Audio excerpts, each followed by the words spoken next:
Let's talk about hypocrisy paradigm, the psychology behind practice what you preach. Have you ever advised someone to do the right thing, yet realize later that you don't always do what you advise? If so, you are not alone. Psychologists call this the hypocrisy paradigm. And it shows how recognizing the gap between our words and our action can motivate real behavior change. One of the most famous studies on this topic was conducted by Jeff Stone, Elliot Erickson, and their colleagues.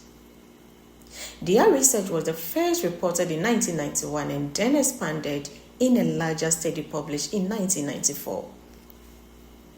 The researchers wanted to find a better way to encourage young adults to practice safe sex and reduce the spread of HIV. The researchers invited college students to take part in what seems like health education study. First, the students were asked to make a strong public message encouraging others people to use condoms every time they had sex. Some adults even recorded these messages on video, explaining why condom use is important for preventing HIV and other sexually transmitted infections. At this point, they were confidently telling others what they should do. But then came the interesting part. The researcher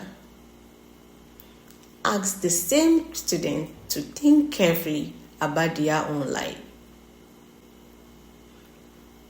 They had to remember and write down occasions when they had not used condoms or had failed to practice safe sex.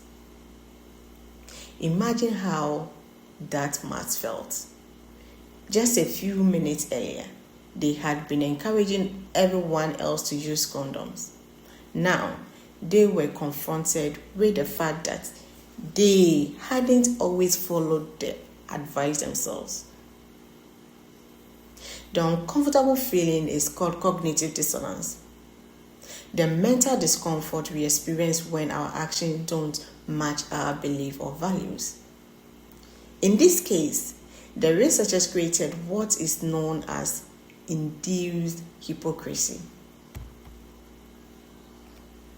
What happened next surprised many people. The students who experienced this feeling of hypocrisy were more likely to buy condoms at the end of the study, and they bought more condoms than students in the comparison group. Simply realizing inconsistency between what they preached and what they practiced motivated them to change their future behavior. The lesson is powerful.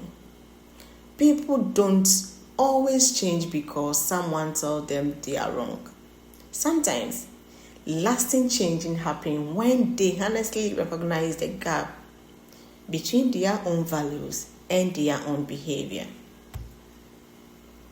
The hypocrisy paradigm reminds us that before trying to change other people, it's worth asking yourselves one simple question: am I practicing what I preach?